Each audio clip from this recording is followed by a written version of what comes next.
The glass skyscraper of sterling innovations gleamed under the midnight sky as Naomi Brooks pushed her cleaning cart through corridors still warm from chaos.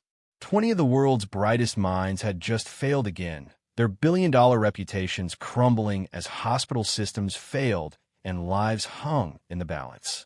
But as Naomi quietly wiped fingerprints from boardroom glass, her eyes caught something the experts had missed, a detail so simple it would either save thousands or expose a past she'd spent 7 years hiding. What none of them knew was that the invisible woman emptying their trash bins had once been one of them, and tonight, silence was no longer an option. Just before we get back to it, I'd love to know where you're watching from today, and if you're enjoying these stories, make sure you're subscribed. The city never truly slept, but at midnight, it pretended. Naomi Brooks moved through the glass corridors of sterling innovations like a ghost, her cleaning cart wheels the only sound breaking the silence. The 73rd floor gleamed under her careful attention, each surface reflecting the skyline beyond.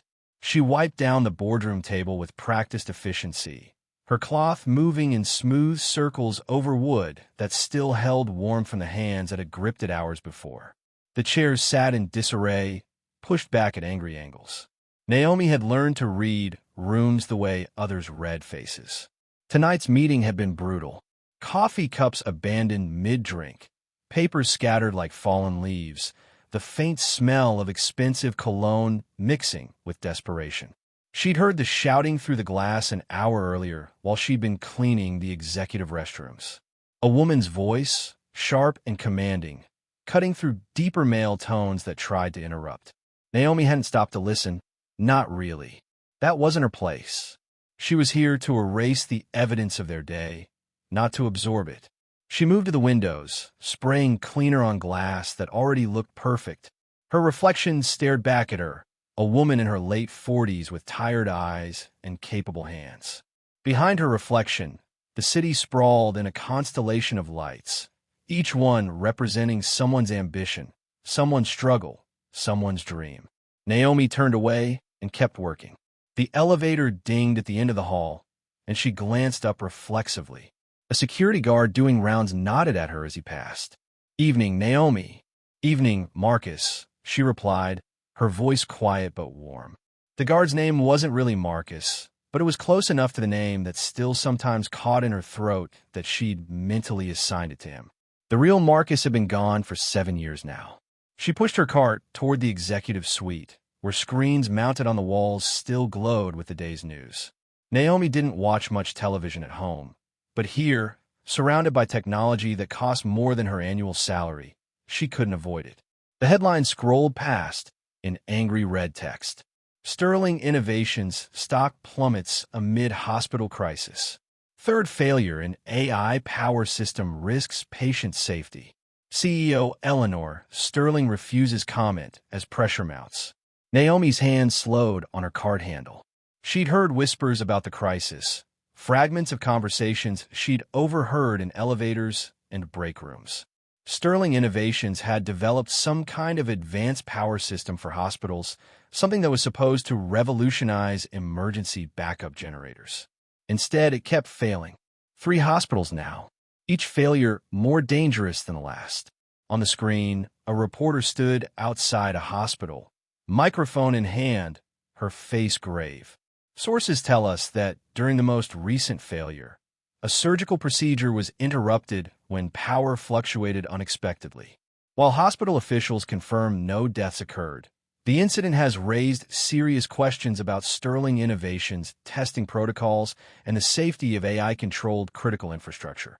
The camera cut to footage of Eleanor Sterling emerging from a black car, her blonde hair pulled back severely, her expression controlled and cool.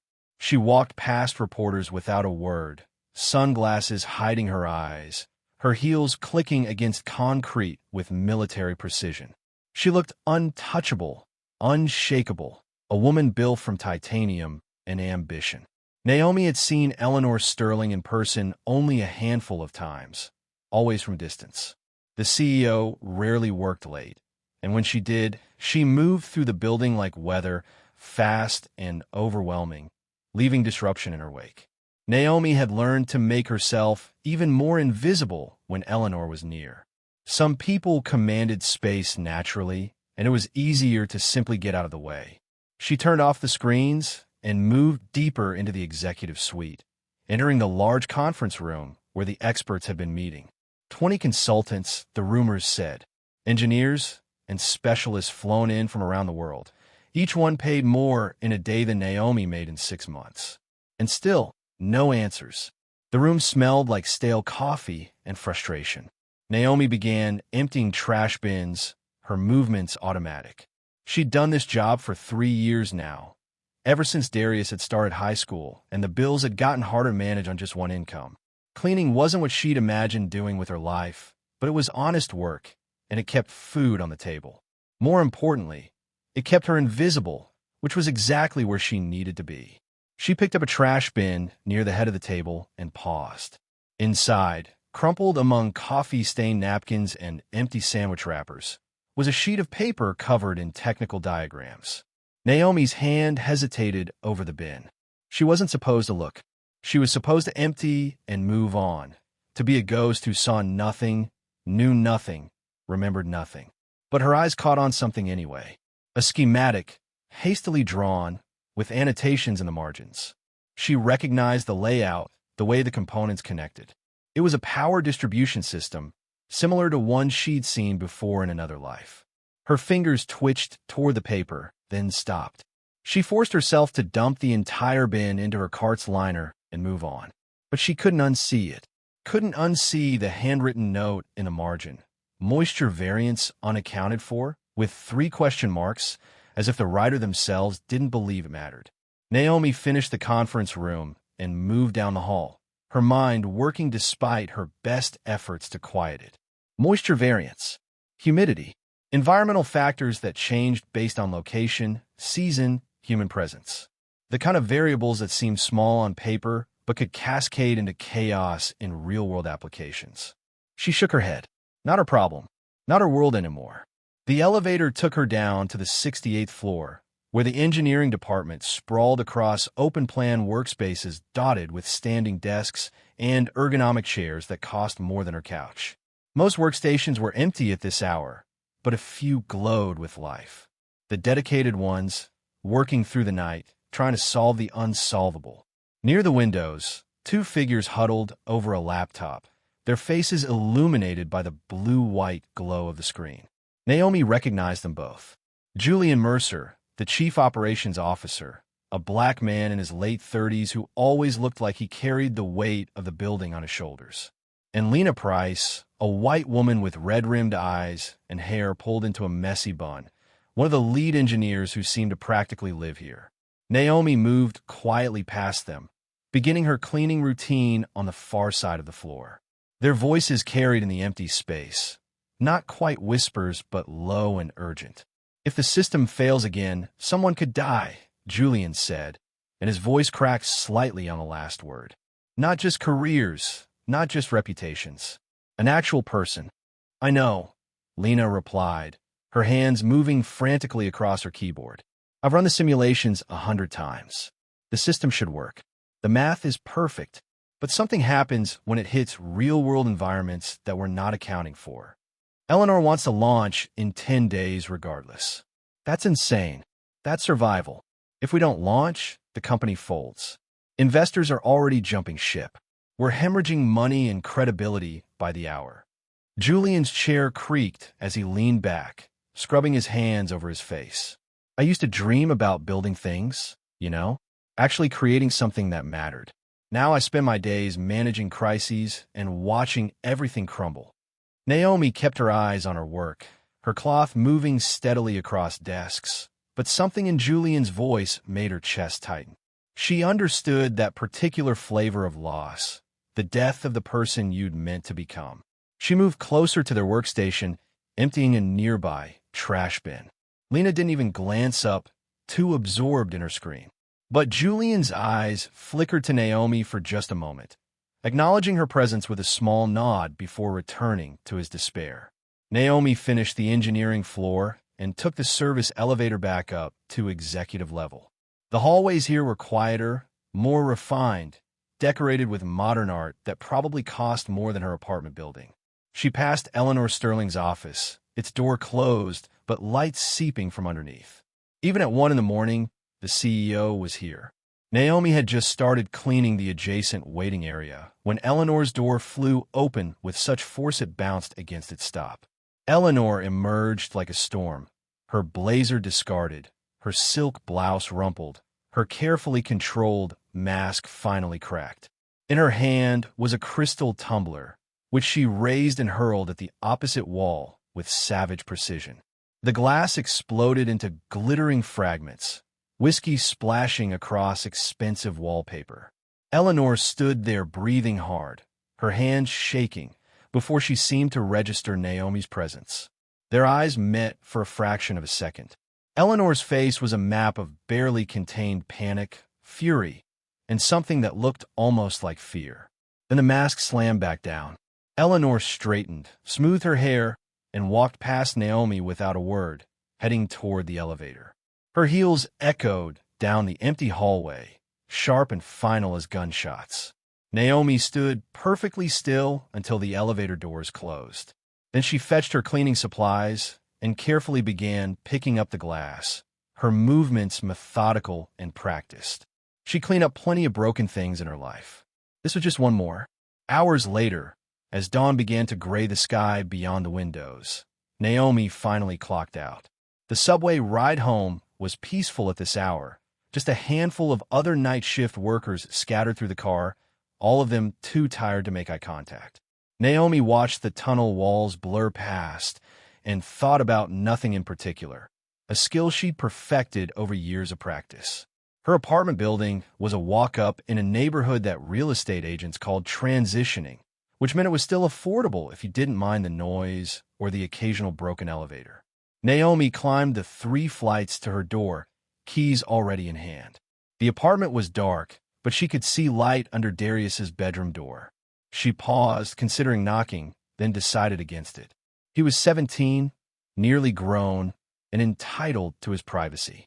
She unlocked her own door as quietly as possible and moved through the small living space, past the couch that had seen better days and the kitchenette where dishes waited to be washed. But she couldn't help herself. She cracked Darius's door open just an inch, just enough to see him asleep at his desk, head pillowed on his arms, surrounded by metal parts and circuit boards. His robotics project, the one he'd been working on for months, spread across every available surface. In the dim glow of his desk lamp, she could see papers scattered around him, printouts with technical specifications, sketches of mechanical joints and sensor arrays. And there, barely visible under his elbow, the corner of an envelope. Thick, official-looking paper. Naomi's heart squeezed. She recognized that paper stock. It was from the Regional Robotics Academy, the program Darius had mentioned once months ago before changing the subject quickly. She wanted to wake him, to ask, to celebrate, or commiserate, or whatever the situation required. But instead, she watched him sleep for a moment longer, this beautiful boy who looked so much like his father, then gently closed the door. In her own room, Naomi sat on the edge of her bed, still in her work clothes, and felt the familiar weight of everything she carried settle onto her shoulders. She was tired in a way that sleep couldn't fix, tired in her bones and her spirit, and the parts of herself she'd buried so deep she sometimes forgot they existed.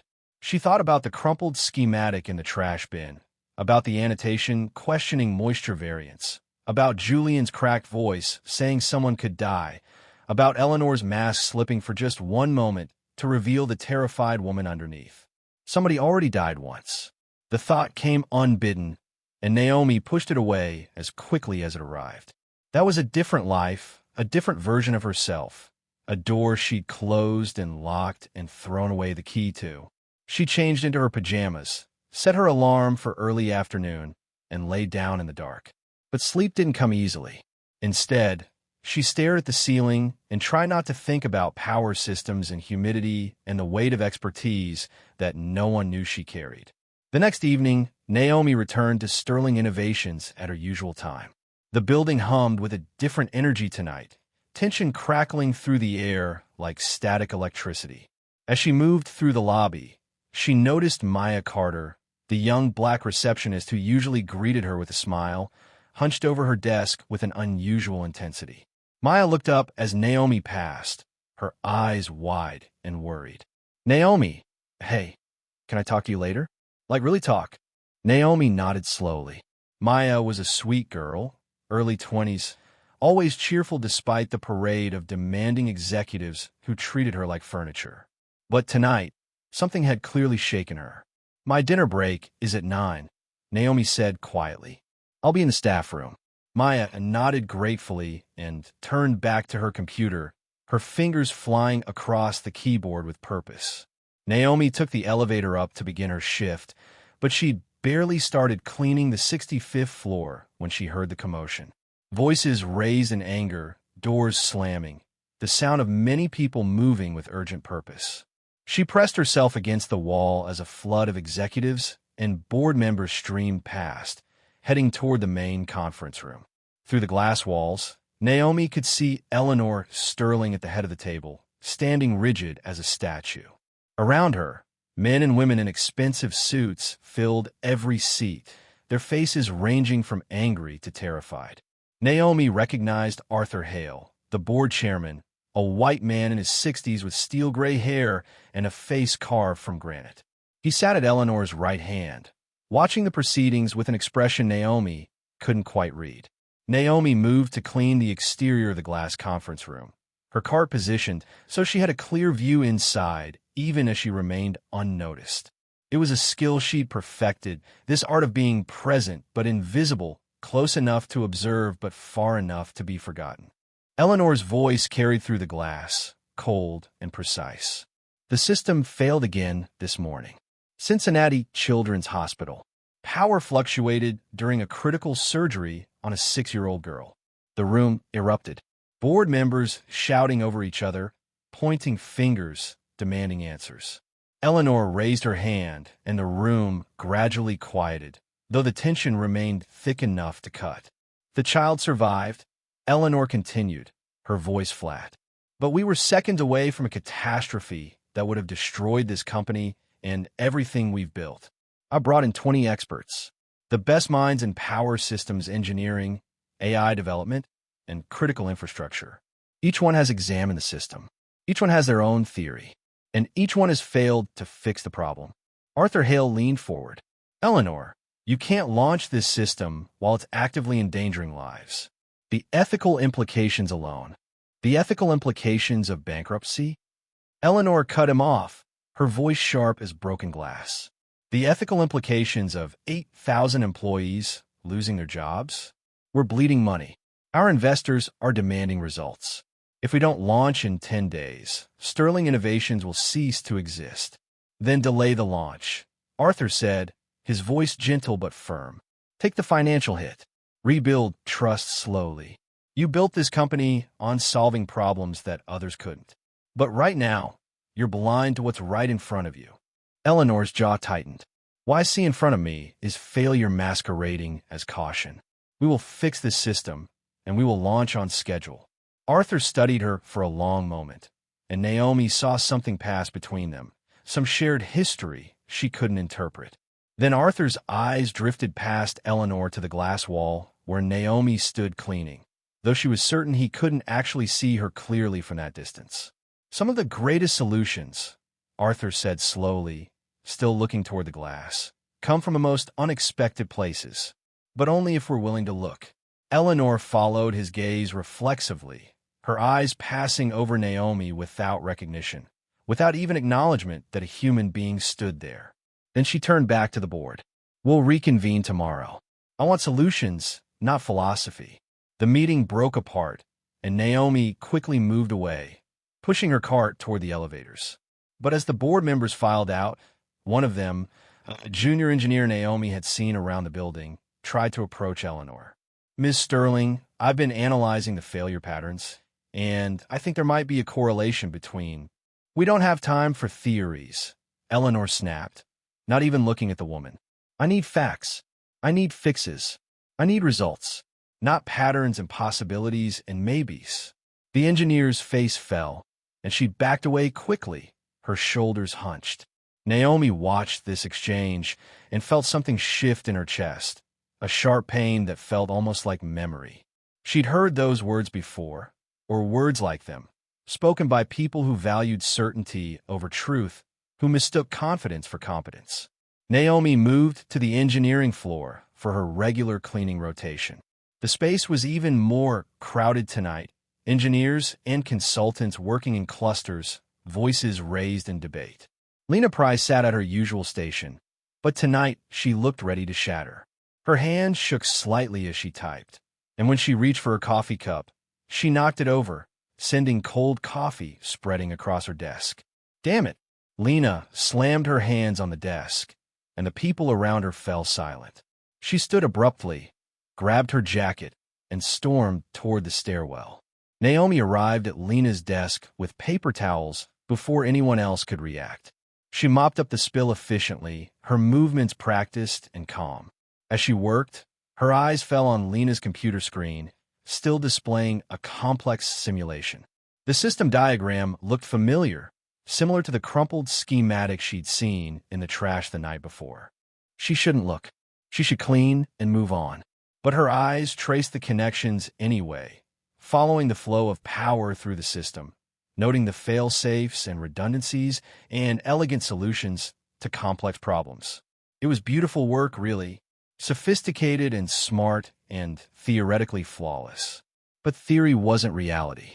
Reality was messy and unpredictable and full of variables that didn't fit neatly into equations.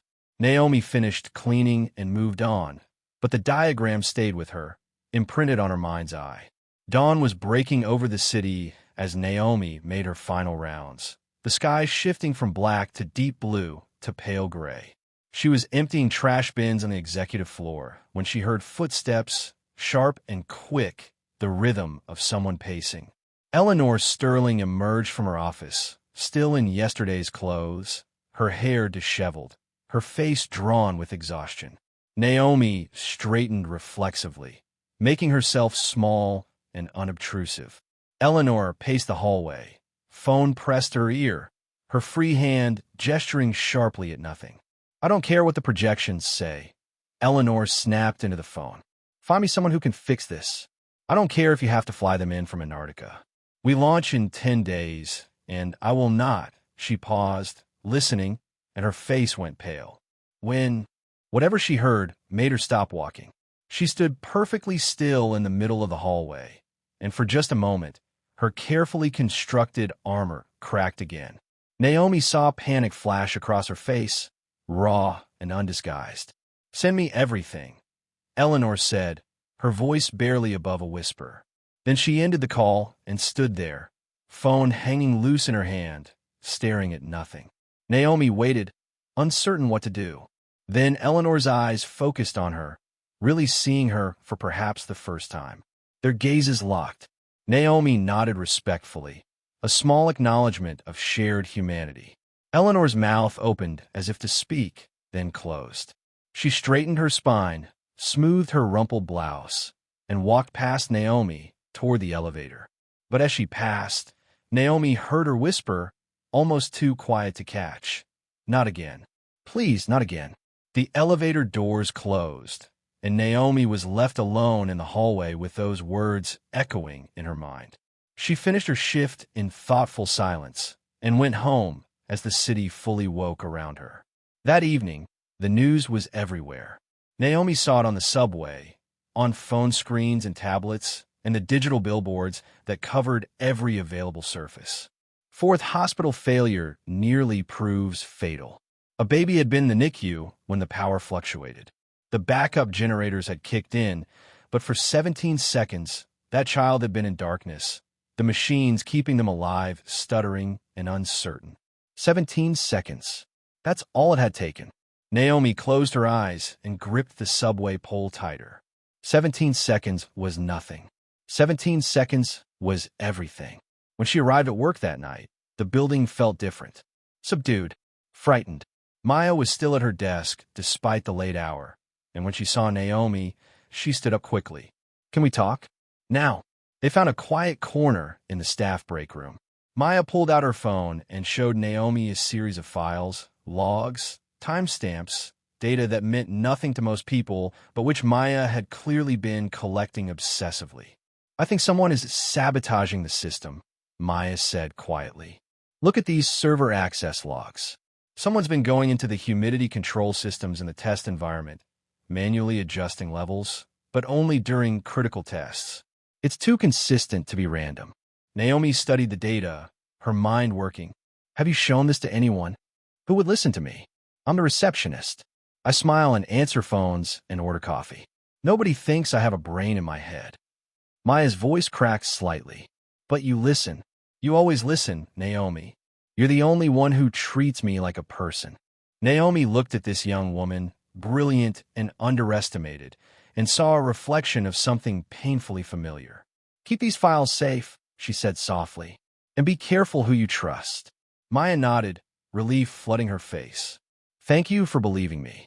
After Maya left, Naomi sat in the break room for a long moment, staring at nothing. The pieces were coming together despite her best efforts to ignore them. Humidity control, environmental variables, system failures clustered in specific geographic regions, specific environmental conditions. It wasn't random. It wasn't chaos. It was a pattern.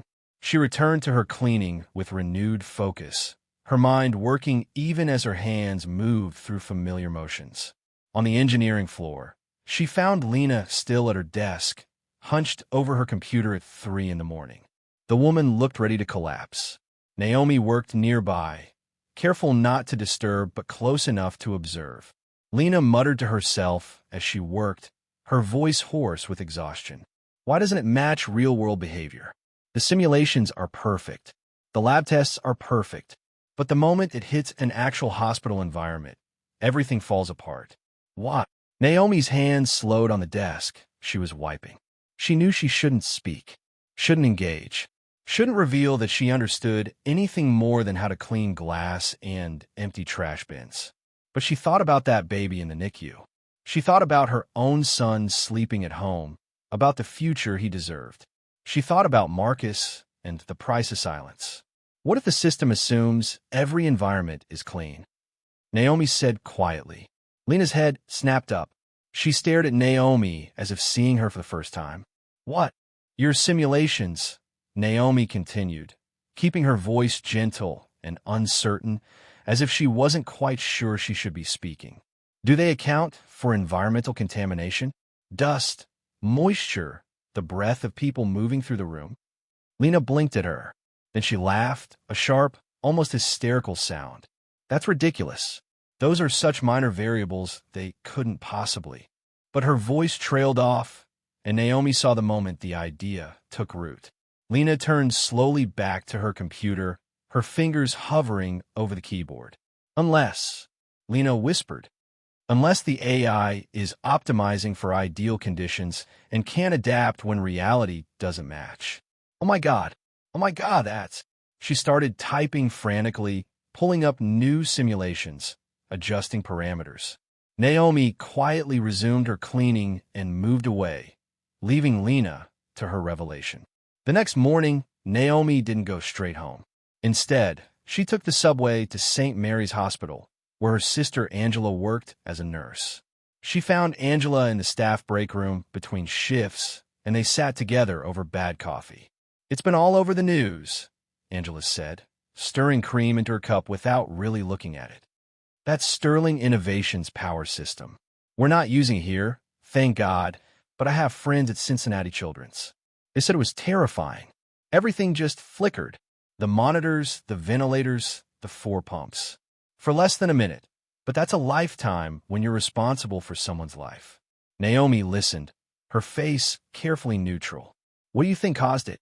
"Nobody knows. That's what makes it so scary. High-tech system, supposed to be smarter than human error, and instead it's creating new kinds of errors we don't even understand." Angela took a sip of coffee and grimaced. "I've been a nurse for 20 years. You know what the most reliable things in a hospital are? The old systems. The ones that have been tested and retested and have decades of real-world proof behind them. But everyone's obsessed with innovation now, making things smarter and faster and more efficient. Sometimes stable and boring is exactly what you need. After leaving the hospital, Naomi walked for a while, thinking. She found herself standing outside the building where she used to work a lifetime ago. The engineering firm was long gone, the space converted into luxury condos, but she stood there anyway, remembering.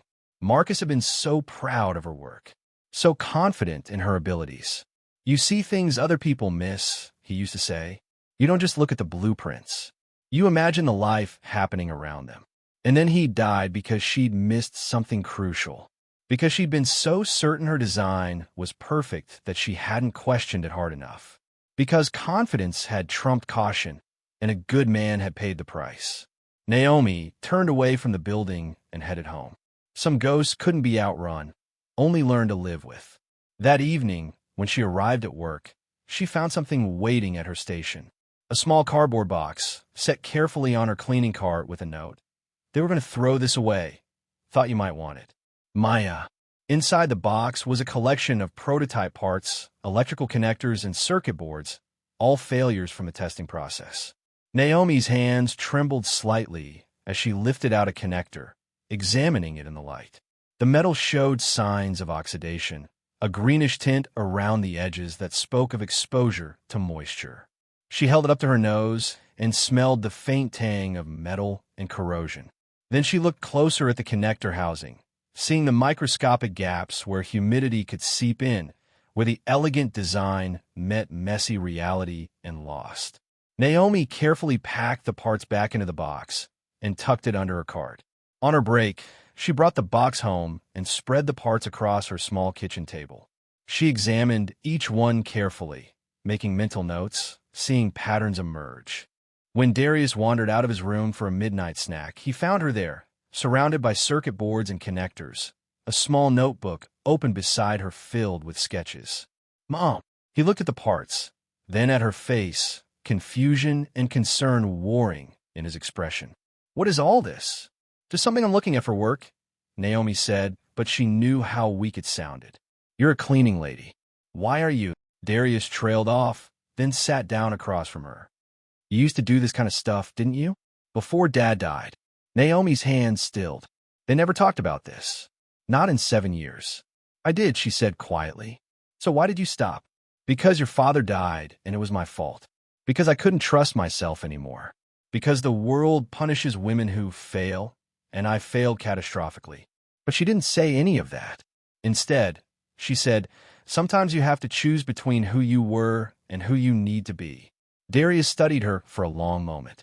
Then he reached into his pocket and pulled out an envelope, the thick official one Naomi had glimpsed days ago. He set on the table between them. I got accepted, he said, to the Regional Robotics Academy. Full scholarship. They want me to start in January. Naomi's breath caught. Pride and fear crashed through her in equal measure. Darius, that's incredible. I haven't told you because I didn't know if I should go. He looked down at his hands. Money's tight, and you work so hard already.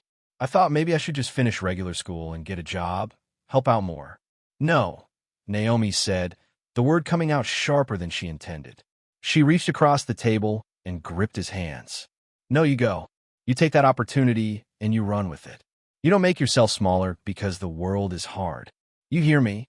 Darius's eyes glistened. But what about you? I'll figure it out. I always do.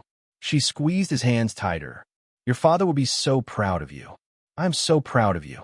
They sat there in the quiet kitchen, holding hands across a table covered in broken parts and second chances. Finally, Darius smiled just a little. So what are you really doing with all this stuff? Naomi looked down at the parts, then back at her son. I think someone made a mistake, and I think I might know how to fix it. Then you should tell them. It's not that simple. Why not? Because the world doesn't listen to people like me. Because I'm invisible by choice and necessity. Because stepping forward means opening doors I sealed shut for a reason. But looking at Darius, at the hope and faith in his eyes, Naomi felt something shift inside her chest. Something that had been frozen for 7 years beginning just barely to thaw. Maybe, she said softly. Maybe I will. The next night at work, Naomi moved through Sterling Innovations with new purpose. She paid attention not just to what people said, but to what they didn't say. To the spaces between the words, the frustrated gestures, the moments when brilliant people stopped themselves from speaking because they'd learned their voices didn't matter. She was cleaning outside the main engineering lab when she heard the test begin. Through the glass, she could see technicians gathered around a prototype unit, monitoring screens, calling out readings. Lena was there, looking exhausted but determined. Power stable at 98%, someone called out. Environmental controls normal. AI adaptation showing optimal response. The room held its breath. Seconds ticked by. The system hummed, steady and reliable. Engineers began to smile, to relax slightly. Maybe this time. Maybe finally.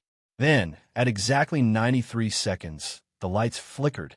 The system hiccuped, power dropping to 86% before recovering. The room erupted in frustration and confusion. But Naomi had been watching the humidity readings on a monitor visible through the glass. At exactly 90 seconds, someone had opened a door across the lab, letting in air from the hallway. The humidity had spiked by 3%. 3%. Such a small thing. Barely noticeable. But enough. Naomi pulled out the small notebook she'd started carrying and wrote down the time, the humidity reading, and the power drop. Then she closed the notebook and continued cleaning, her mind working faster than her hands. Over the next 3 nights, she watched and learned and documented. She saw the patterns emerge with crystal clarity. The system failed when humidity rose above a certain threshold. It failed in environments with steam or heavy air circulation. It failed when the air was thick with human presence, with breath and warmth and the messy reality of life. The AI was brilliant, but it had been trained in perfect conditions. It optimized for an ideal world that didn't exist outside laboratories. And no one had thought to question that assumption because the people doing the testing weren't the people cleaning up after them, weren't the people who understood that perfection was always a lie. On Friday evening, as Naomi was taking her dinner break, Lena found her in the staff room. The engineer looked like she'd been crying, her face blotchy and her eyes red. "I can't figure it out," Lena said without preamble, collapsing into the chair across from Naomi. "I've run every simulation. I've adjusted every parameter. But the moment we test in real conditions, it fails. And I don't understand why." Naomi set down her sandwich. "Have you tested in environments with high humidity?" Lena looked at her sharply. "What?" "The hospital failures," Naomi said carefully. "Were they all in locations with high ambient moisture? Near steam systems, in humid climates, in rooms with poor ventilation?" Lena stared at her. Then she pulled out her phone and started scrolling frantically through reports. Her face went pale.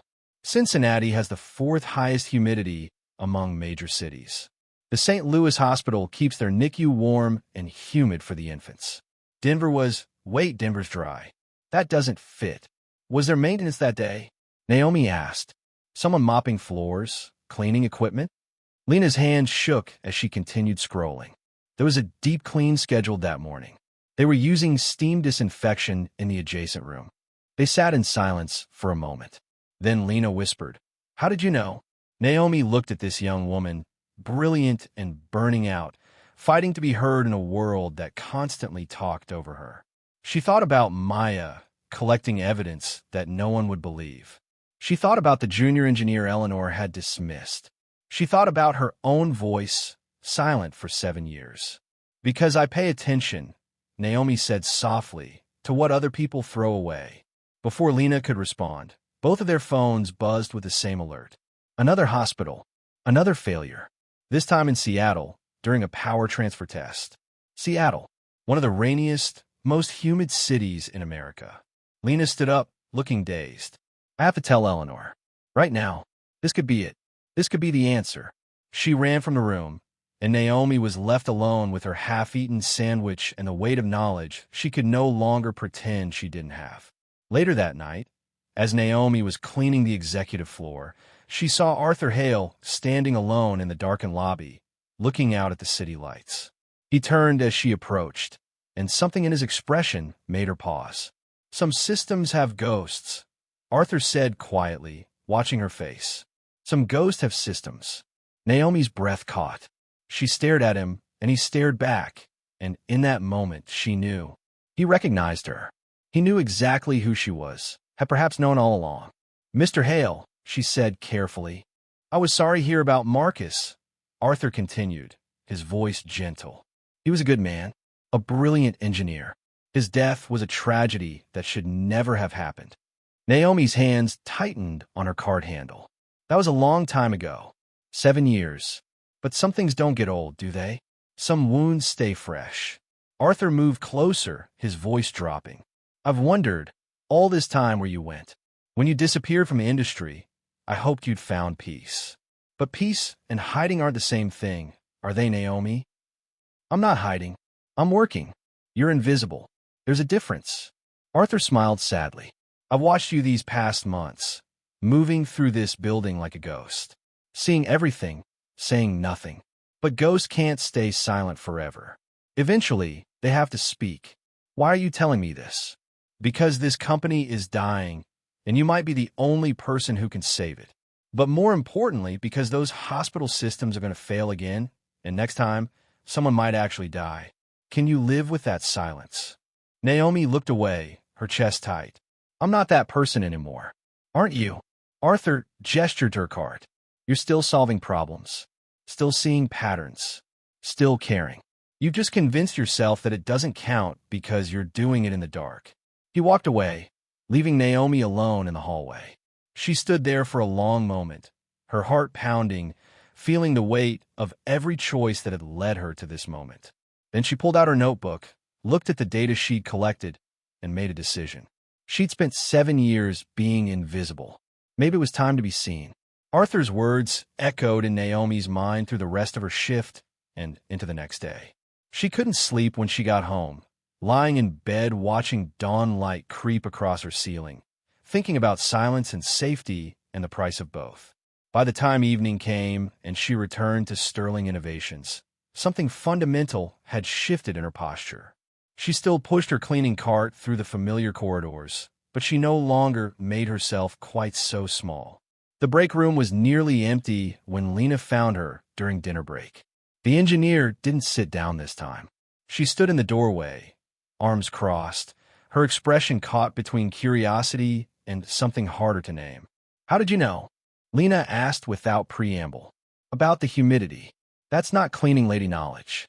That's engineering." Naomi set down her coffee slowly, buying time to choose her words. "I pay attention to what others throw away." "That's not an answer." Lena moved closer, her voice dropping. "I've been running tests all day. You're right.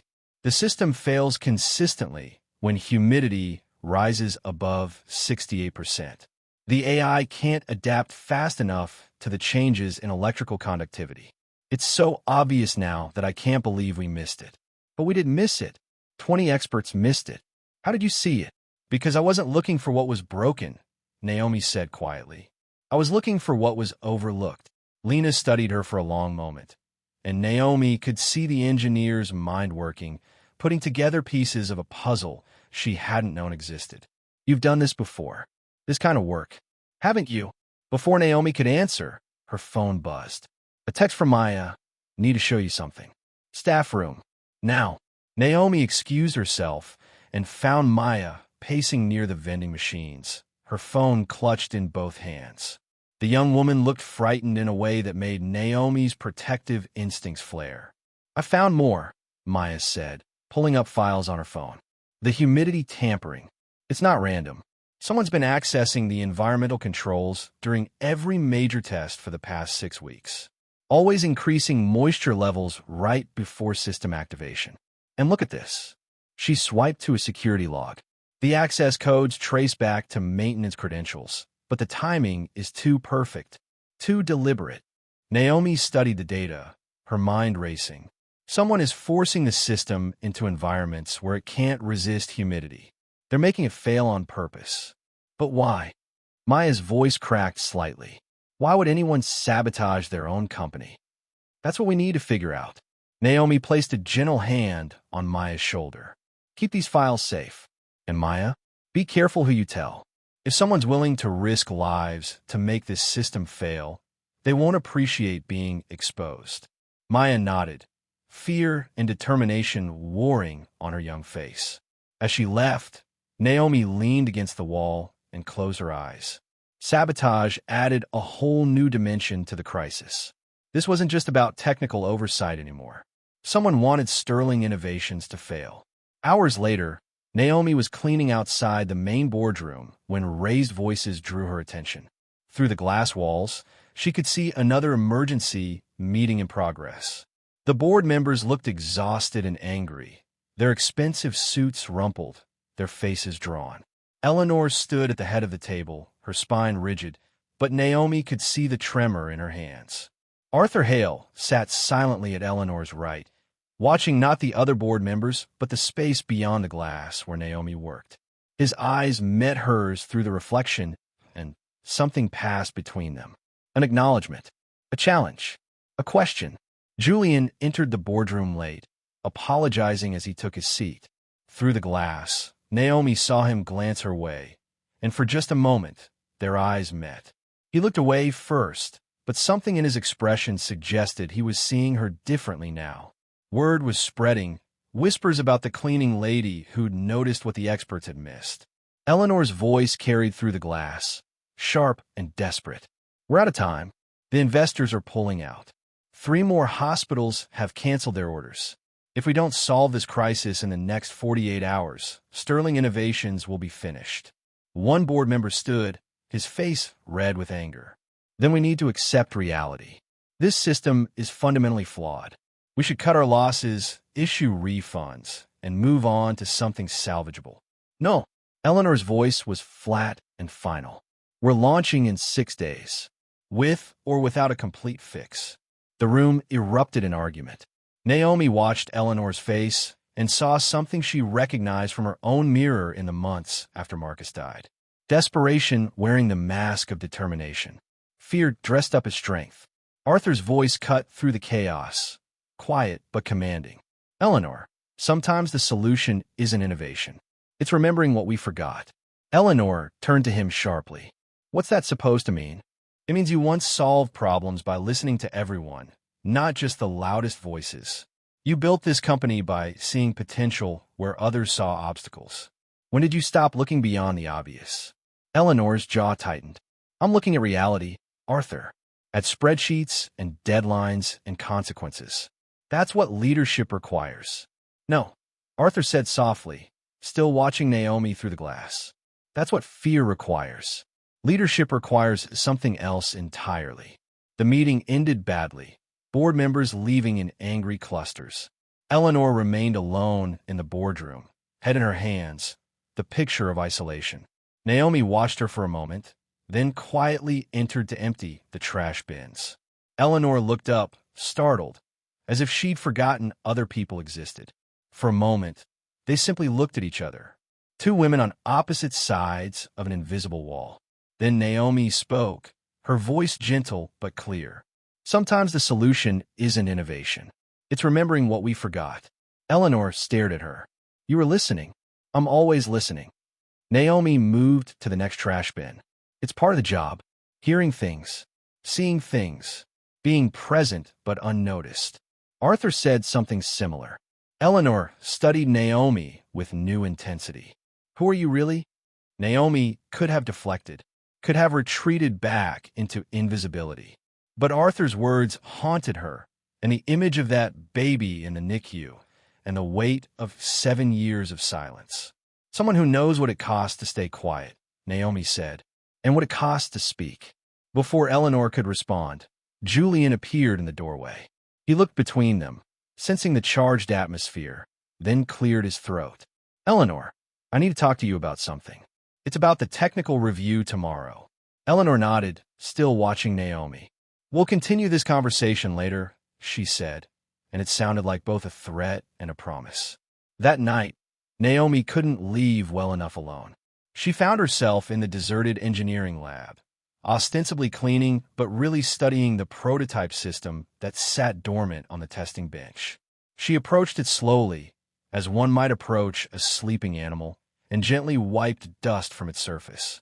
The system was beautiful in its complexity, elegant circuits, and sophisticated programming. all designed to anticipate and adapt to power fluctuations. But beauty without context was just decoration. Function required understanding the messy reality where the system would live. Naomi pulled out a cloth and a cup of water from her cart. She dampened the cloth slightly, then touched it to one of the connectors. The system's indicator lights flickered, just briefly, a tiny hesitation that would be invisible in most circumstances, but which spoke volumes to someone who knew how to listen. She studied the connector more closely, seeing the microscopic gaps where moisture could seep in, where oxidation could build, where perfect theory met imperfect reality and stumbled. This was the ghost in the machine. Not malfunction, but oversight. Not failure, but incomplete vision. "What are you doing?" Naomi spun around. Julian stood in the doorway, his expression unreadable.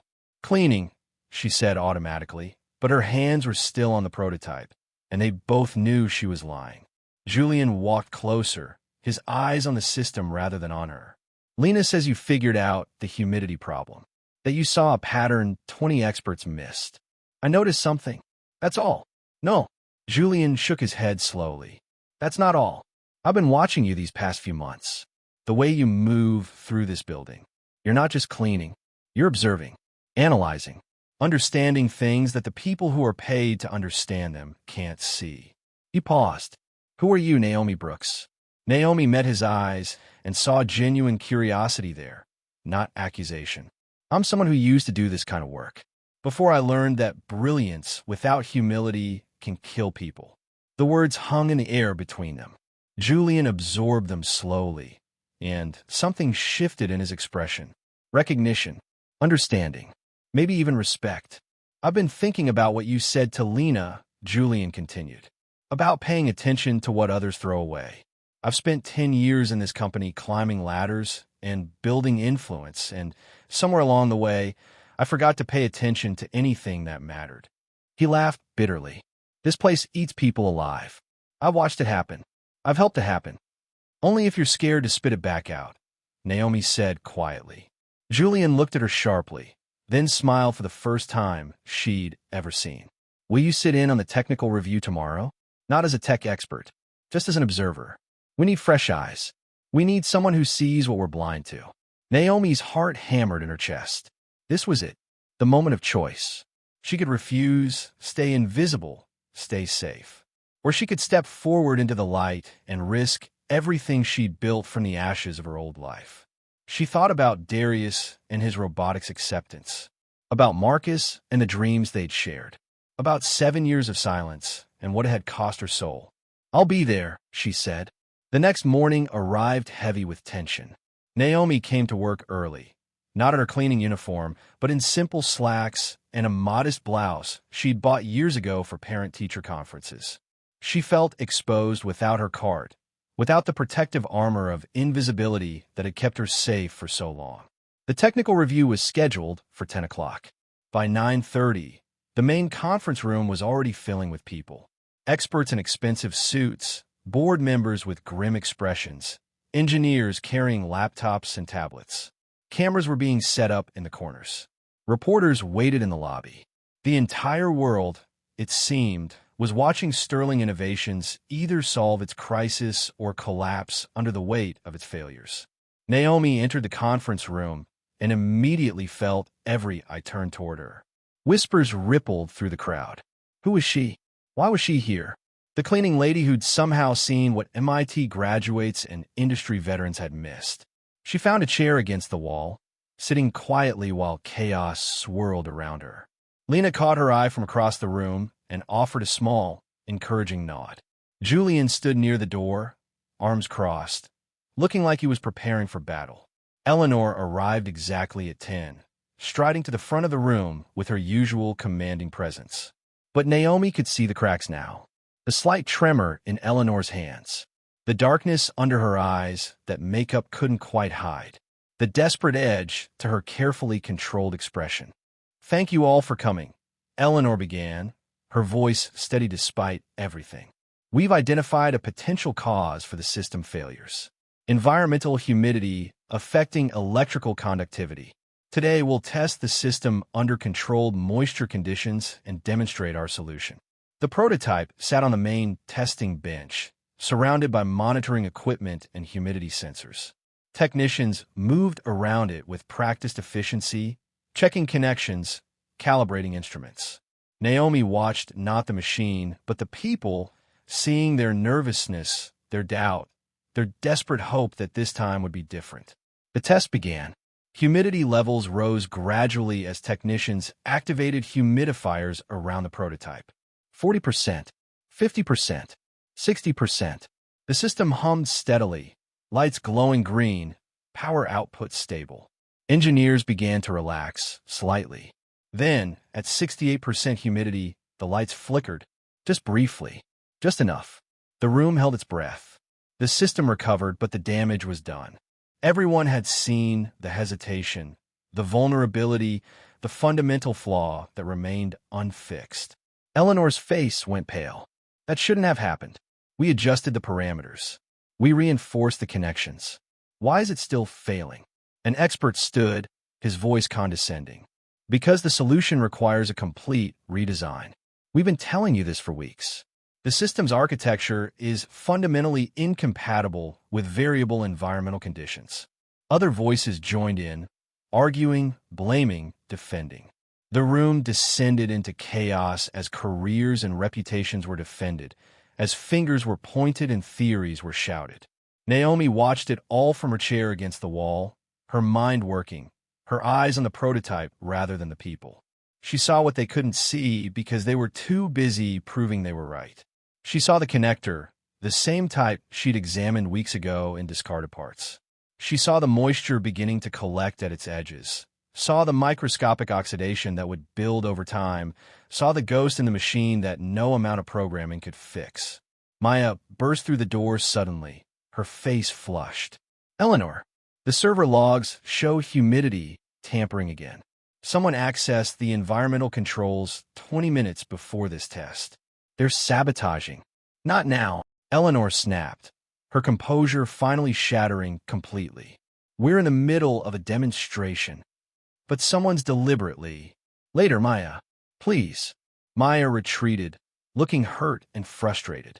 Naomi met her eyes and shook her head slightly. "Fix the root first. Expose the culprit after." Eleanor turned back to the prototype, her voice rising. "What is wrong with this machine?" In the silence that followed, Naomi stood. She didn't announce herself, didn't ask permission. She simply walked forward, her footsteps quiet but somehow commanding attention. The crowd parted automatically, confused whispers following her progress. She approached the prototype with the same gentleness she'd shown it the night before. Then she picked up one of the connectors with a cloth, protecting it from her skin's oils. She reached for a cup of water sitting on a nearby table, dipped her finger in it, then touched the moisture to the metal connection point. The lights flickered exactly as they had during the test, exactly as they had in the hospitals. The pattern was unmistakable. "It's not the system," Naomi said quietly, her voice carrying in the stunned silence. "It's the connection.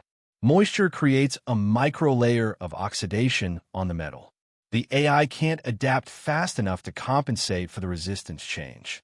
She moved to Lena's workspace and found a roll of specialized insulating tape, the kind used in marine environments where moisture was constant. She returned to the prototype, wrapped the connector with careful precision, sealed it against environmental intrusion, and reconnected it using a slightly different configuration that minimized exposed metal. The entire process took 53 seconds. "Run the test again," Naomi said. The technicians looked at Eleanor, who stood frozen, staring at Naomi as if seeing a ghost. Finally, Eleanor nodded. The humidity rose again. 40%, 50%, 60%, 68%, 75%, 80%. The system didn't flicker. The lights remained steady. The power output stayed consistent and strong. The room erupted. Some people cheered. Others looked furious. The experts who'd spent months failing to solve the problem stood silent, their faces ranging from embarrassed to outraged. Investors watching via video conference began talking urgently among themselves. Eleanor's whisper cut through the noise, though Naomi wasn't sure anyone else heard it. You fixed in 1 minute what 20 experts failed to solve in 3 months. Naomi met Eleanor's eyes. Because I wasn't looking for what was broken. I looked for what was overlooked. Eleanor stared at her, and Naomi saw recognition dawn on the CEO's face. Recognition of technique, of approach, of a methodology that Eleanor herself had once used when she was building her company from nothing. This was her own philosophy reflected back at her, the foundational principles she'd abandoned in favor of scale and speed and market dominance. I know that approach, Eleanor said softly. I invented it 20 years ago when I was designing my first power system. Where did you learn it? Before Naomi could answer, the door burst open. Security guards rushed in, followed by more people in suits. One of them pointed at the humidity control panel. We found evidence of tampering. Someone's been manually overriding the environmental systems during tests. The access codes trace back to maintenance, but the pattern suggests someone with intimate knowledge of our security protocols. Arthur Hale stood slowly, his face grave. Eleanor, there's something you need to know. The tampering goes deeper than we thought, and it's closer to home than any of us realized. Eleanor's face drained of color. Naomi saw the CEO's hands begin to shake again, saw her struggle to maintain composure as her world tilted on its axis once more. Julian stepped forward, his voice heavy with reluctance. The access patterns match movements of someone who was terminated 18 months ago for reckless decision-making. Someone who has both the knowledge and the motive to make this company fail. Who? Eleanor demanded, though something in her expression suggested she already knew. Your brother, Julian said quietly. Theodore Sterling. The room fell silent. Eleanor swayed slightly, and Arthur moved to steady her.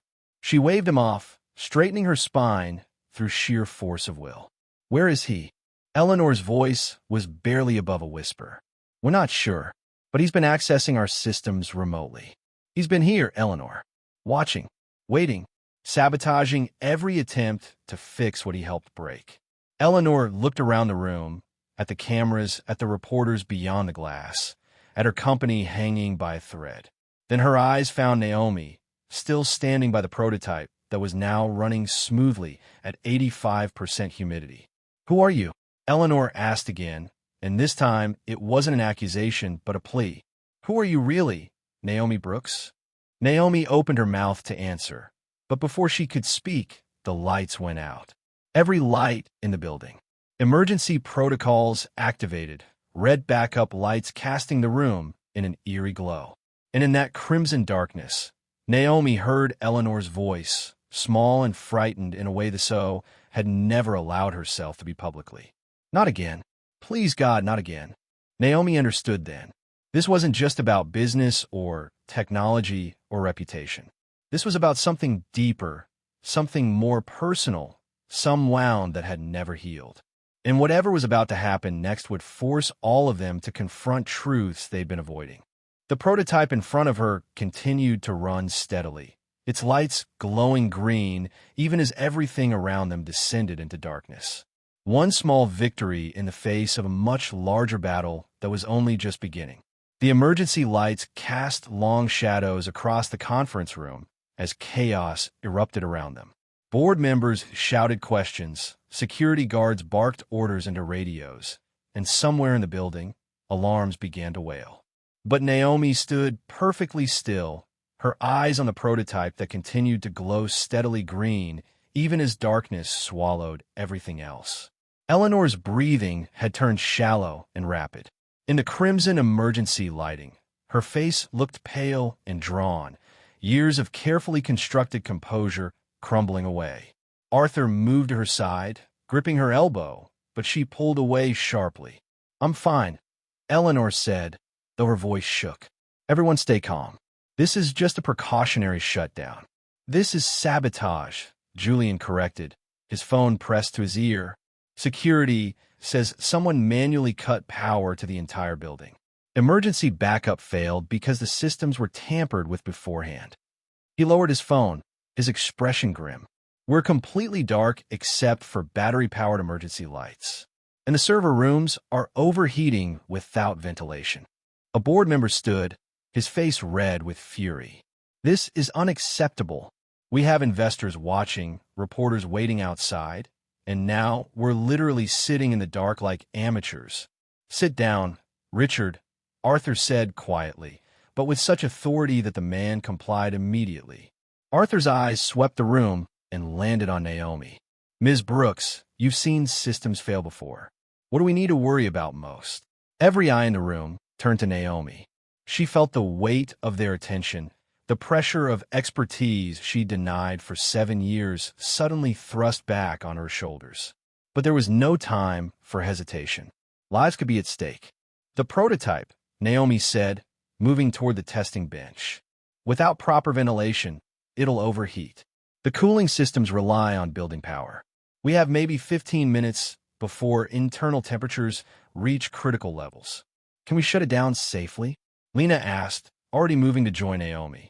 "Not without risking damage to the core components. And if those fail, we're back to square one." Naomi studied the system, her mind calculating rapidly. "We need to manually regulate the heat distribution, create airflow, buy time until backup power comes online." Eleanor seemed to snap back to herself, her survival instincts overriding her fear. "Everyone without technical expertise, evacuate to the lobby. Security, find out who did this and stop them. Julian, coordinate with building management on power restoration. Lena, you're with me and Ms. Brooks." The room cleared quickly, leaving only Eleanor, Lena, Arthur, Julian, and Naomi in the crimson-lit space. Through the glass walls, Naomi could see other floors in similar darkness, emergency lights creating a constellation of red stars throughout the building. Then she saw movement on the floor above, a figure behind glass, watching them. Even at this distance, even in this light, something about the silhouette seemed familiar. Calculated. Satisfied. "There," Naomi pointed. "Someone's watching us." Julian followed her gaze, and his jaw tightened. "That's the old executive suite. Theodore's old office. He still has access somehow." Eleanor's hands clenched into fists. "Of course he does. He built half the security systems in this building before I fired him.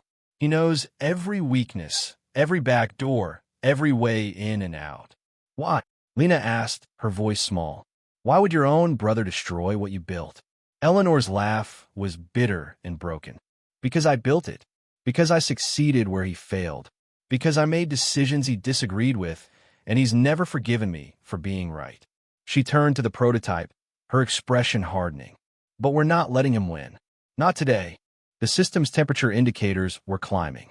Naomi could feel heat radiating from the components, even from several feet away. She approached carefully, assessing the situation with the kind of calm that only came from experience with real emergencies.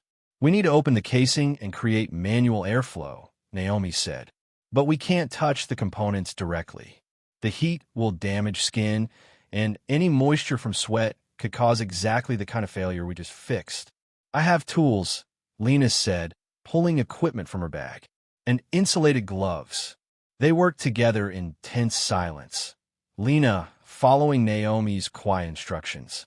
Eleanor watched, and Naomi could feel the CO studying her movements, recognizing something in her methodology. Arthur stood by the door, his attention divided between their work and the floor above where Theodore lurked. "He's moving," Arthur announced, heading toward the stairwell. "Let him come," Eleanor said, her voice cold. "I should have confronted him months ago. Years ago. Maybe if I had, none of this would have happened." Naomi's hands paused on the prototype. That voice, that self-recrimination, the weight of choices that haunted you in the dark. She knew that burden intimately. "Second-guessing changes nothing," Naomi said quietly. "I learned that the hard way. You can only move forward with what you know now." Eleanor met her eyes across the dimly lit prototype. "You've lost something too. I can hear it in your voice. Everyone loses something eventually. The question is what you build from the pieces that remain." Before Eleanor could respond, the stairwell door crashed open. A man strode into the conference room, his silhouette backlit by emergency lighting from the hallway. Theodore Sterling was tall and lean, with the same sharp features as his sister, but hardened by bitterness. His smile was cold as winter. "How touching," Theodore said, his voice dripping with contempt. The great Eleanor Sterling, brought low by her own arrogance. 20 experts couldn't fix your precious system, and now you're trusting the cleaning lady? He laughed. "This is even better than I imagined. Why are you doing this?" Eleanor's voice was steady, but Naomi heard the pain underneath. "You wanted to destroy me so badly you were willing to risk innocent lives." "Risk? No, Eleanor. I was saving lives." Theodore moved closer, his eyes gleaming in the red light. "Your system is fundamentally flawed. It always was. But you were too proud to see it, too convinced of your own brilliance to listen to anyone who questioned you. I tried to tell you during development. I warned you that rushing to market without proper environmental testing was dangerous. But you dismissed me. Call me cautious, risk-averse, weak. So you sabotaged the tests to prove yourself right?" Julian's voice was hard with anger. "People could have died, Theodore. People would have died if the system launched without being properly tested." Theodore shot back. "I forced the failures to expose the weakness before it killed someone. Every hospital failure happened during controlled testing when backup systems were in place. I made sure of that. I'm not a monster, Julian. I'm the only one in this company who was willing to do what needed to be done." Naomi listened to this exchange and felt a chill run through her. She understood Theodore's logic because she'd lived through something similar. The arrogance of believing you alone could see the truth. The conviction that your methods were justified by your intentions. The moment when certainty became catastrophe. "You're not saving anyone," Naomi said, her voice cutting through the tension. "You're just making sure that if you couldn't succeed, neither could she. This isn't about safety. It's about ego." Theodore's eyes snapped to her. "And who are you to judge? You're nobody. You clean toilets and empty trash cans. What do you know about innovation or responsibility?" "More than you think," Naomi replied evenly. "I know that brilliance without humility kills people.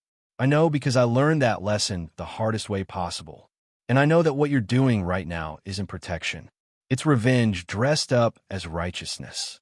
Something flickered across Theodore's face. Uncertain, maybe, recognition of truth he didn't want to acknowledge.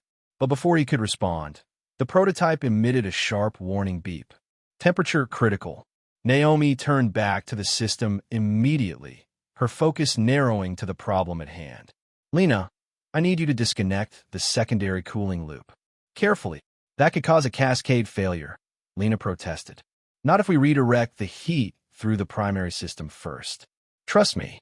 Lena hesitated only a moment, then followed Naomi's instructions. They worked in practice synchronization, their hands moving with precision despite the pressure and heat. Theodore watched from across the room, his expression unreadable. "Where did you learn to do that?" he asked suddenly. Naomi didn't look up from her work. "From failing. From making mistakes that mattered.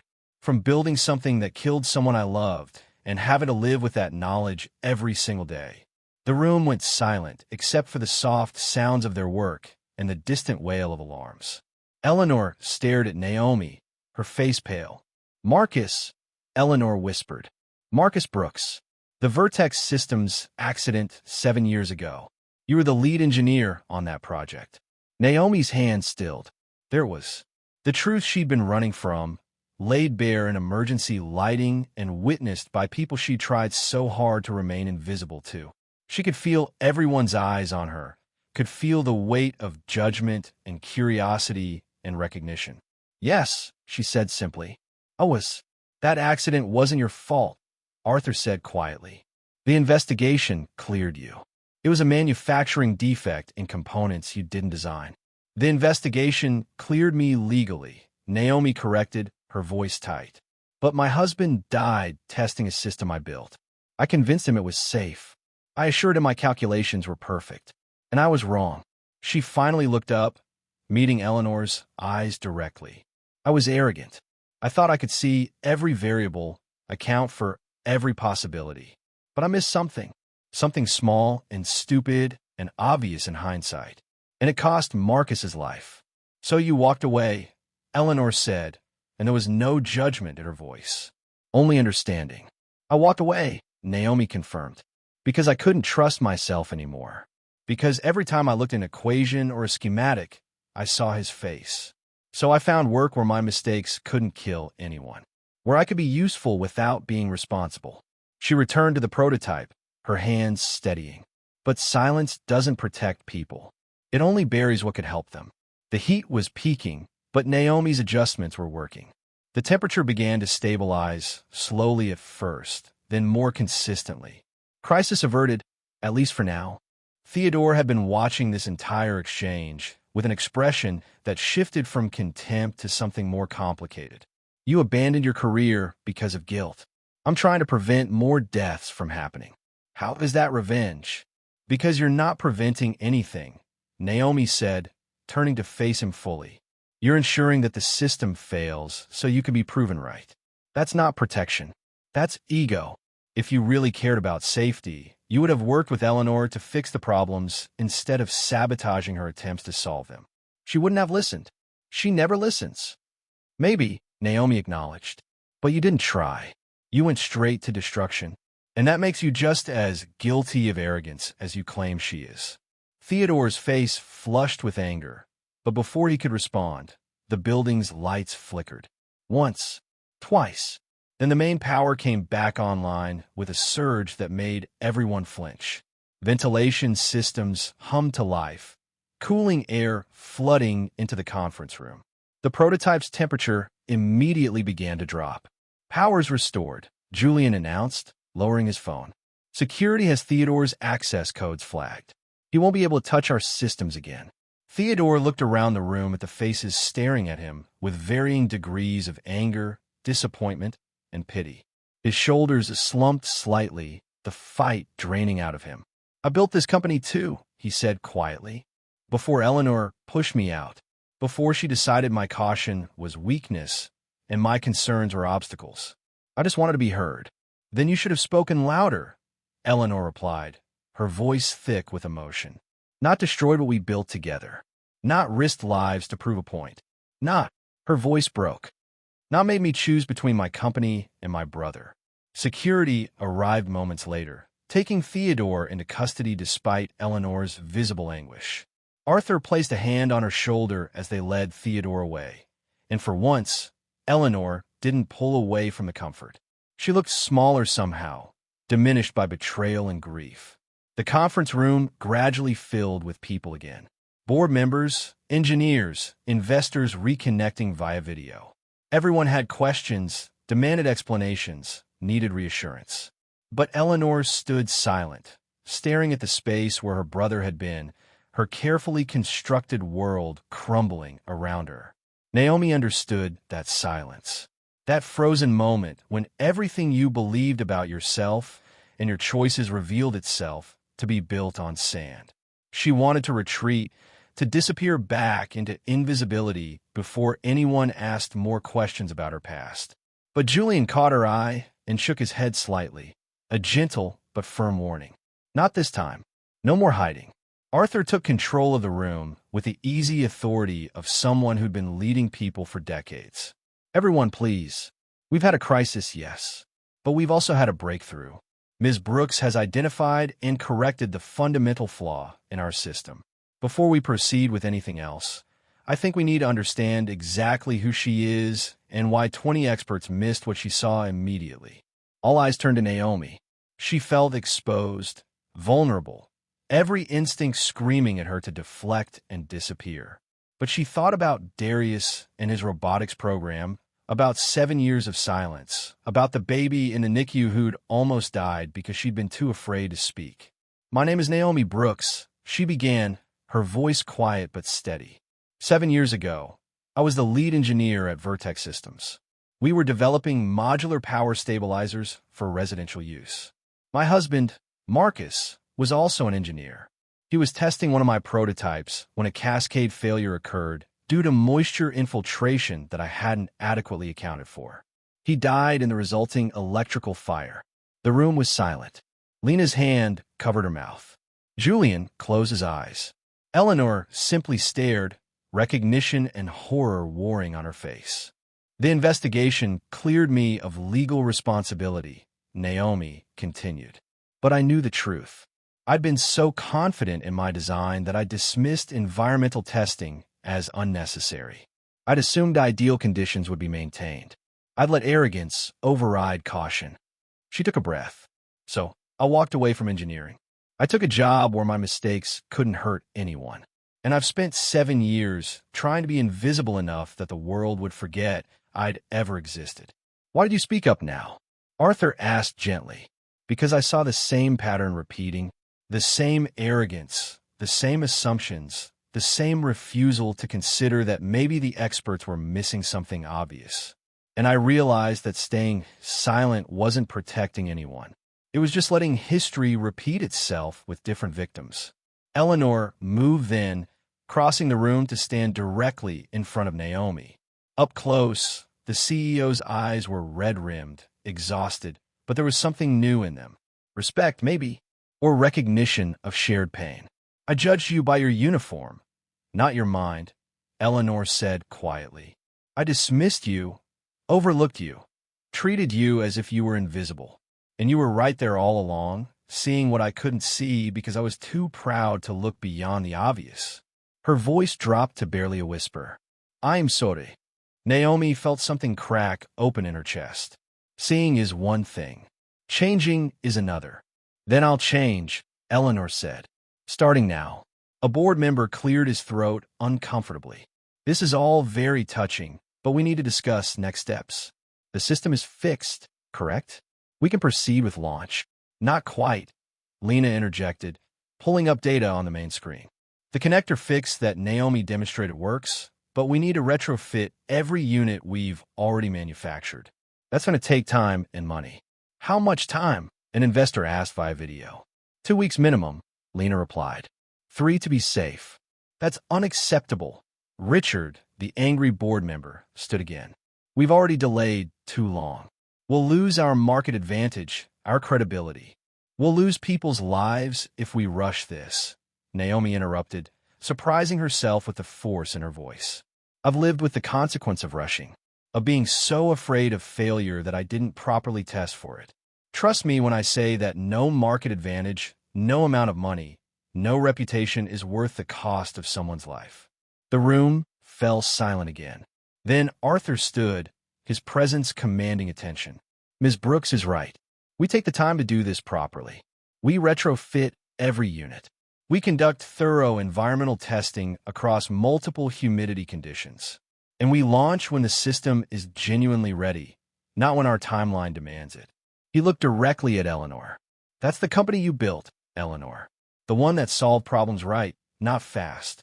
Maybe it's time to remember that. Eleanor nodded slowly, exhaustion and relief mixing on her face. 3 weeks. We take 3 weeks, and we do this right. She turned to Naomi. Will you help us? Not as an observer, as an engineer, as someone who understands the cost of failure and the responsibility of success. Naomi's heart raced. This was the moment. The choice between safety and purpose, between hiding and being seen, between the life she'd built from fear and the life she'd abandoned from grief. She thought about Marcus, about his laugh and his confidence in her abilities. She thought about the last thing he'd said before the test that killed him. You're brilliant, Naomi. Trust yourself. She'd stopped trusting herself that day. Maybe it was time to start again. I'll help, Naomi said, but not as lead engineer, as a consultant, as someone who asks uncomfortable questions and challenges assumptions, as the person who remembers that innovation without humility is just arrogance with better marketing. Eleanor smiled, a real smile that reached her tired eyes. Deal. The meeting continued for another hour, details and logistics and technical specifications. But Naomi felt herself fading, the adrenaline that had carried her through the crisis beginning to ebb. When Arthur finally called for a break, she slipped out of the conference room and found a quiet corner near the elevators. She pulled out her phone and saw 3 missed calls from Darius. Worry spiked through her exhaustion. She called him back immediately. Mom, Darius's voice was tight with concern. I saw the news. There was something about Sterling Innovations and a power outage and possible sabotage. Are you okay? I'm fine, baby. I'm safe. You're sure? Because the reports said. I'm sure. Actually, Naomi paused, feeling the weight of the day settle onto her shoulders. I need to tell you something. About today. About work. About who I used to be. Mom, I know who you used to be. I know about Dad and Vertex Systems and why you left engineering. I found the old news articles years ago. Naomi's breath caught. You never said anything because you didn't want to talk about it. And I figured you had your reasons. Darius's voice softened. But Mom, I'm proud of you. Not for what you did before or what happened to Dad, but for surviving it, for taking care of us, for being strong enough to keep going even when the world tried to break you. Tears stung Naomi's eyes. I wasn't strong. I was hiding. Maybe, but you're not hiding anymore, are you? Because whatever happened today, I can hear it in your voice.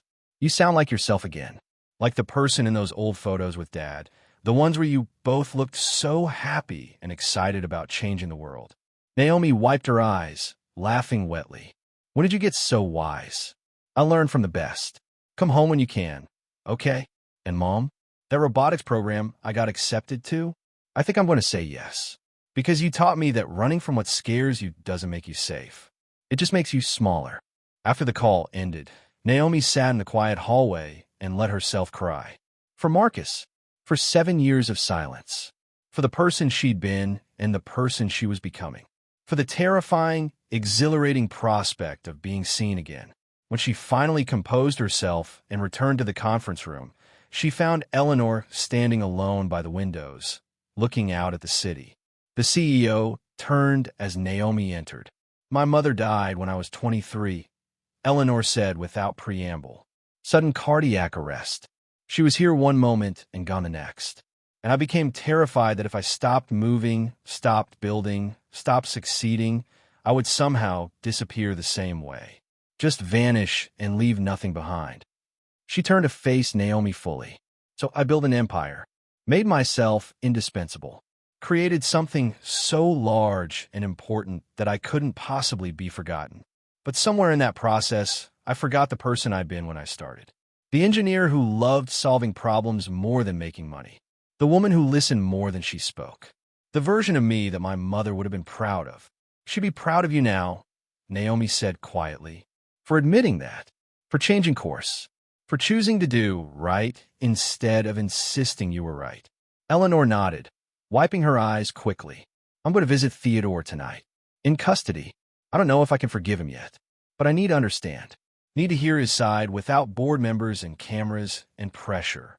Just two siblings who lost their way. That's brave. No, brave is what you did today. Stepping forward after 7 years of hiding. Speaking truth that no one wanted to hear. Risking everything to do what was right instead of what was safe. Eleanor extended her hand. Thank you, Naomi, for saving my company. But more importantly, for reminding me why I built it in the first place.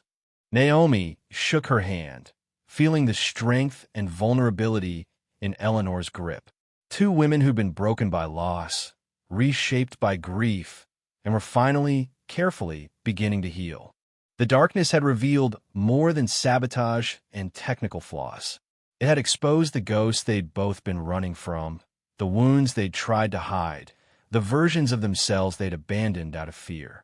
But dawn was coming, and with it, the chance to rebuild something better from the pieces that remained.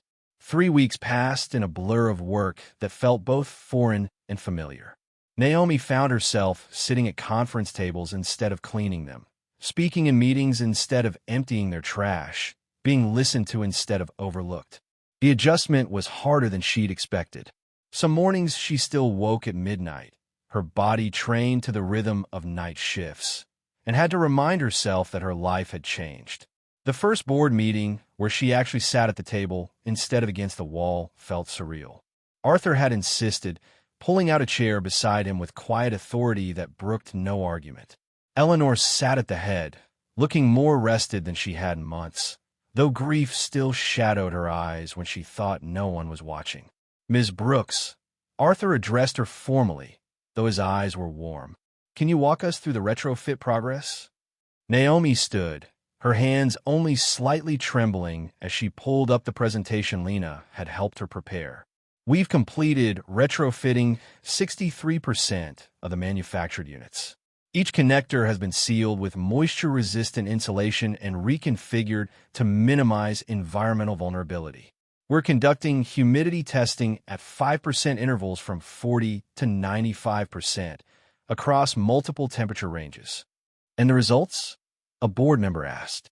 Stable across all conditions tested so far. No fluctuações, no failures, no hesitation. Naomi clicked to the next slide. But we're not rushing. Every unit undergoes 48 hours of stress testing before approval. We're prioritizing accuracy over speed. Richard, the perpetually angry board member, shifted in his seat. That's costing us nearly $250,000 per day in delays. It cost Marcus Brooks his life when someone prioritized speed over safety, Naomi replied quietly. I won't make that mistake again, and I don't think this company wants to either. The room fell silent. Richard looked away first. Eleanor's slight nod was approval enough. After the meeting, Lena caught up with Naomi in the hallway. The engineer looked different now, less exhausted, more confident.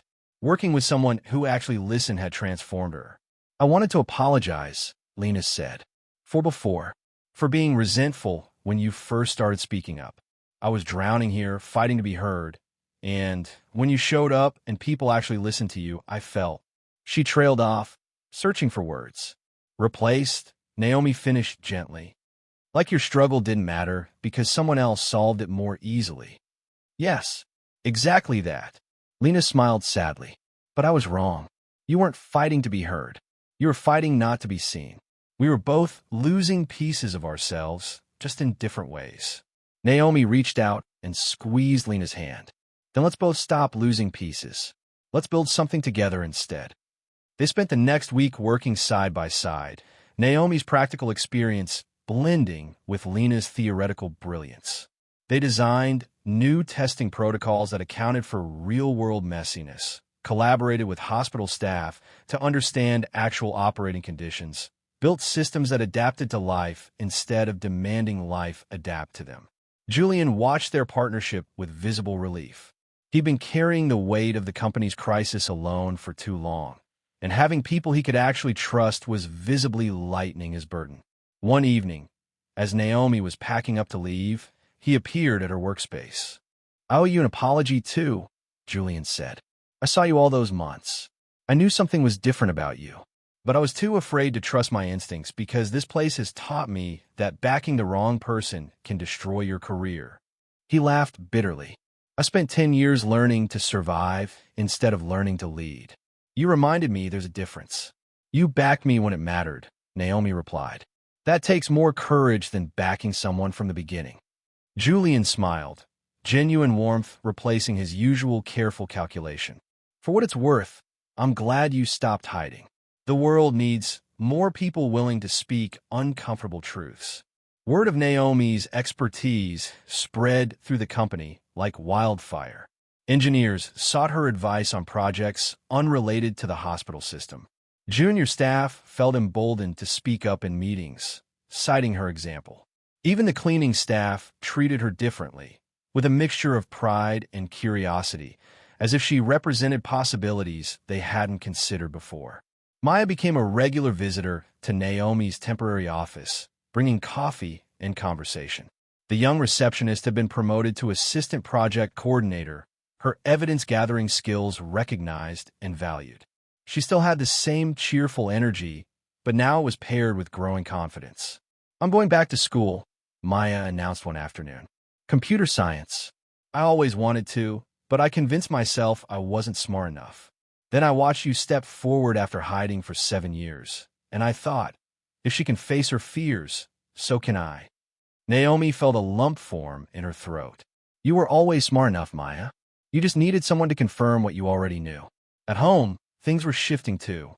Darius had accepted his place at the Robotics Academy and threw himself into preparation with an enthusiasm that both thrilled and terrified Naomi. Watching him work late into the night on his projects, she saw Marcus in every gesture, every moment of focused concentration. One evening, Darius looked up from his workbench and asked, "Will you teach me?" The stuff you know about power systems and engineering. I want to learn from you, not just from textbooks. They started spending evenings together at the kitchen table, Naomi explaining concepts she thought she'd forgotten, while Darius absorbed everything with hungry intelligence. It was healing something in both of them, this shared language of circuits and systems, this bridge between past grief and future possibility. Dad will be proud of you, Darius said one night, for going back, for using what you know to help people. He'd be proud of you too, Naomi replied, for being brave enough to chase your dreams, even when you were scared. Eleanor had visited Theodore twice in the weeks since his arrest.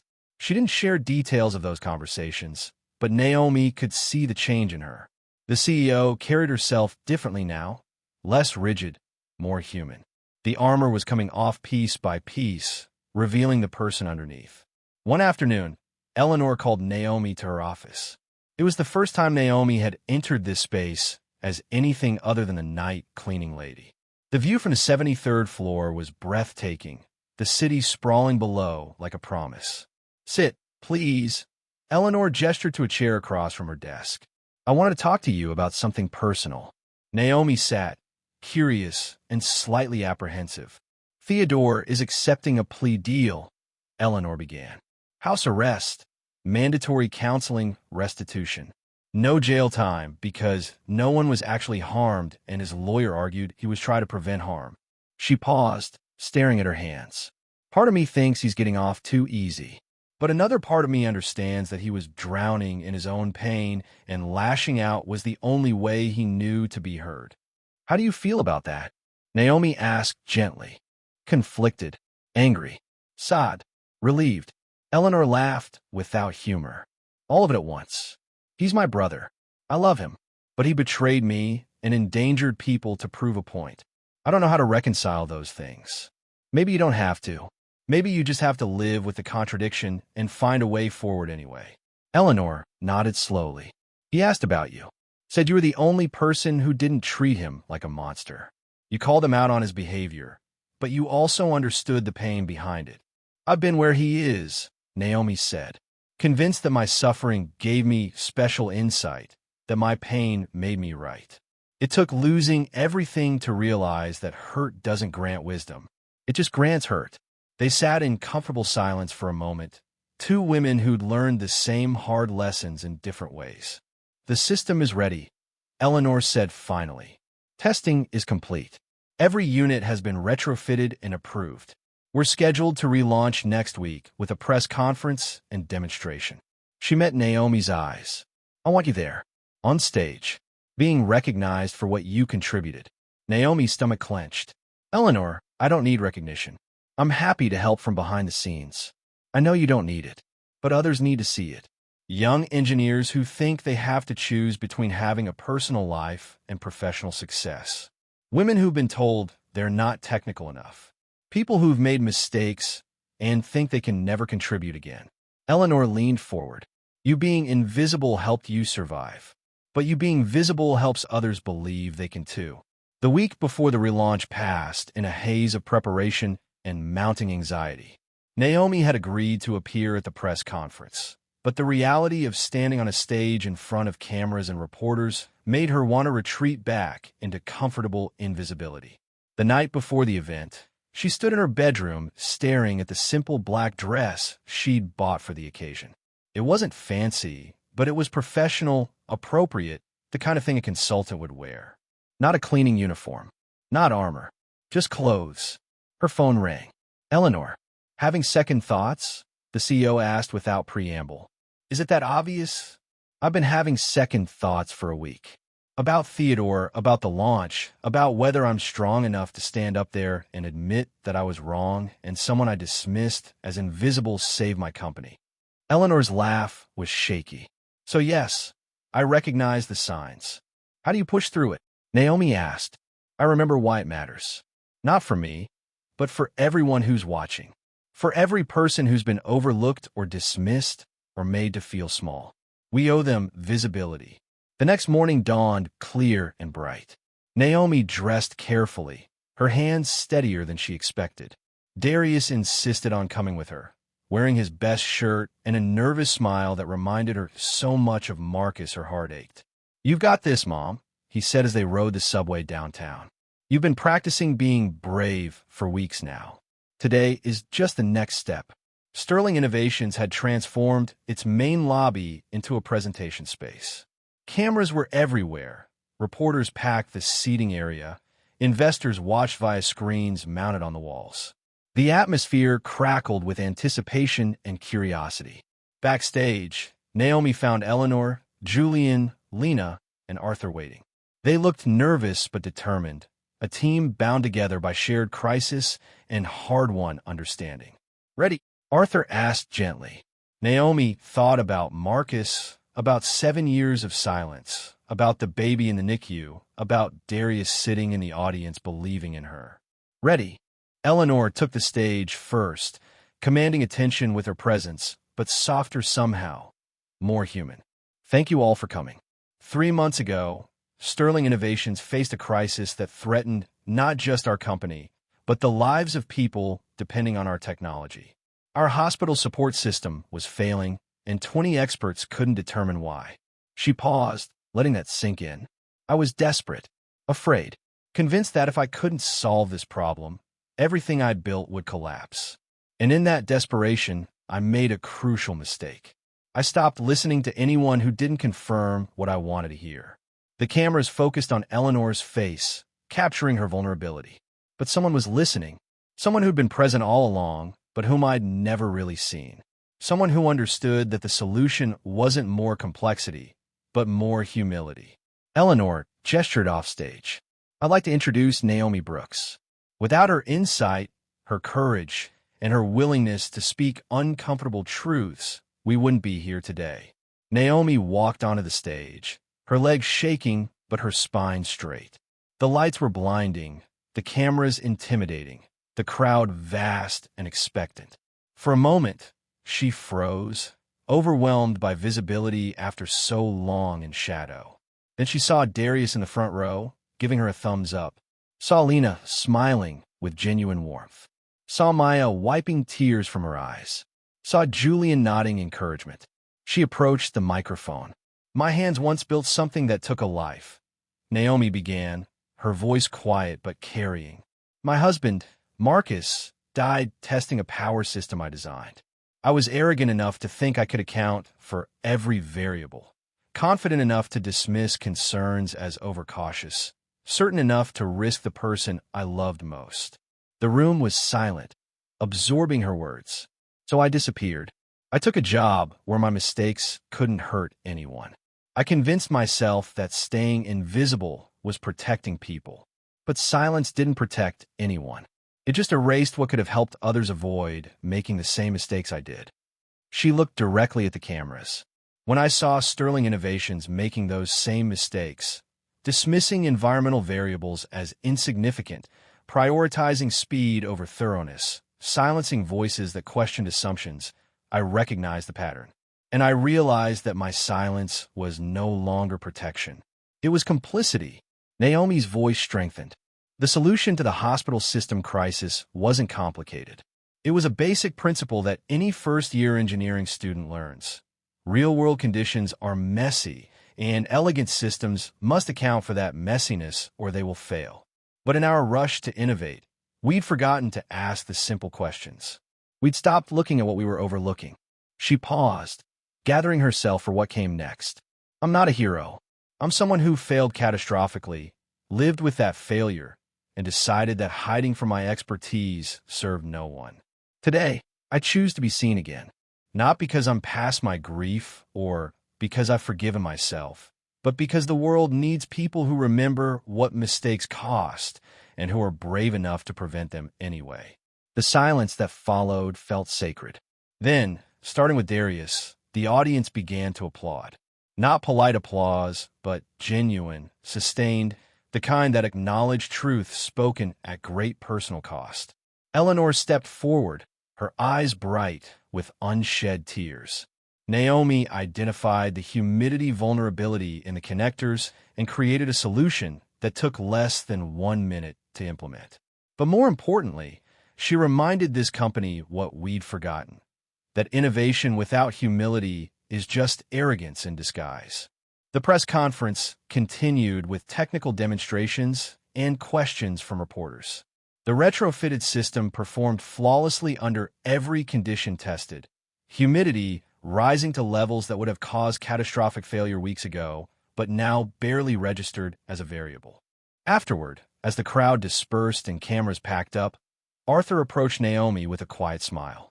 "The world didn't forget you. You stepped away. I'm glad you stepped back." "So am I," Naomi replied, surprised to find she meant it. Maya rushed over, pulling Naomi into an impulsive hug.